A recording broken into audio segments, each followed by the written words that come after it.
What is going on, guys? Welcome back to the Journey Podcast. If you guys are listening to this on podcast, make sure you go over to the YouTube channel and press subscribe to get a video form of this podcast. If you guys are watching this on YouTube, make sure to go subscribe to the podcast so that way you guys can get the same content in your ears while you're, in the gym or while you're driving your car or wherever, what have you.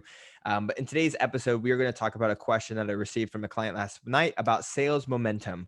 Now, this question was, hey, Zach, I went 2 for 2 on my first calls. I have 3 more calls, but I'm scared that I'm going to lose momentum. What can I do to help me keep up momentum with these sales calls? Now, one of the things that I want to backtrack on with this client is saying that this client did not have a really awesome sales process before he joined our program. He really had no sales process. He was trying to pitch everybody in the DMs. He was desperate to get on calls. Nobody got on calls with him just because of how desperate he was. And now he's finally starting to build a little bit of momentum, getting on more booked calls.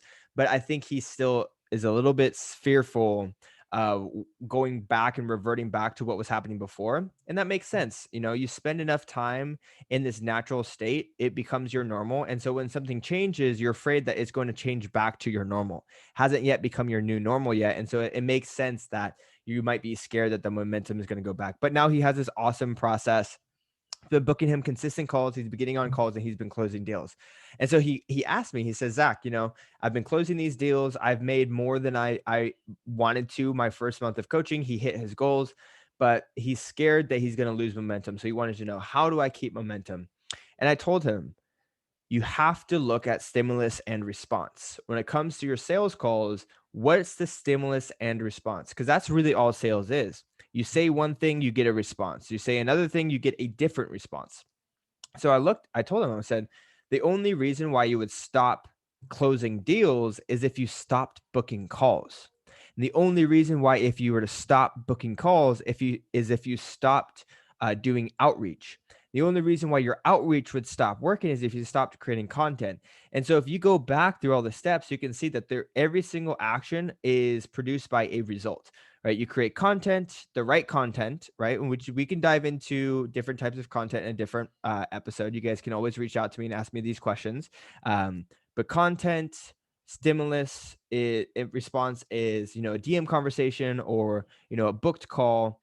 Booked call, stimulus and response is a sales call, and a sales call, stimulus and response is a closed call, right? So in order to keep having those closed calls, you need to keep doing what's producing those closed calls, which is more sales calls. More sales calls means more booked calls. More booked calls means more conversations. More conversations means more engaging content. And so I told him, like, if you just keep doing what you're doing, you're going to keep closing deals. There's no ifs, ands, or buts. There's nothing more to it than to just keep doing more work and scaling it up. Now, one little disclaimer that I want to put out there. This is a word of advice that I had learned from Cole Gordon. Cole Gordon is a really awesome sales coach. I took his free online course a couple months ago, and I learned so much from him. But one of the things that he talked about was a natural deviation in closed deals, right? So he says there is a natural deviation with sales, right? And I think that there's a natural deviation with everything in life, right? Just like the stock market, it's always going up and down. Same thing with your sales close rate. It's going to go up and down. But he says typically what you should see is a 2-week natural deviation, to where if you kind of have a funk for about 2 weeks, that's normal. But if it's anything more than a 2-week deviation, then something's wrong with the process, right? And what I find is that most coaches who take their own sales calls start freaking out after the first 3 days. Well, I don't know if that's actually something wrong with the sales process or if that's just a natural deviation in the sales cycle, right? And so if you feel like you're losing momentum, if you feel like you're kind of off track, consider how long has it been since I've really, really been on my game, reset and start over again from there, right? You won't lose momentum unless you stop doing what's actually working to produce calls in the first place. Now, the other thing, when it comes to uh, what's not a natural deviation, I have seen this plenty of times before, and I'll share with you what I find to be the case most often. Usually, with a natural deviation, what will happen is, you know, something will happen with the market. The market will start to shift. Uh, People have like they're going on vacation, or something changes in the market, right? But what happens when the natural deviation goes longer than 2 weeks? Well, most of the times it's your sales process. And what I've seen is that coaches will be very, very, very loyal to the sales process in the beginning while they're learning.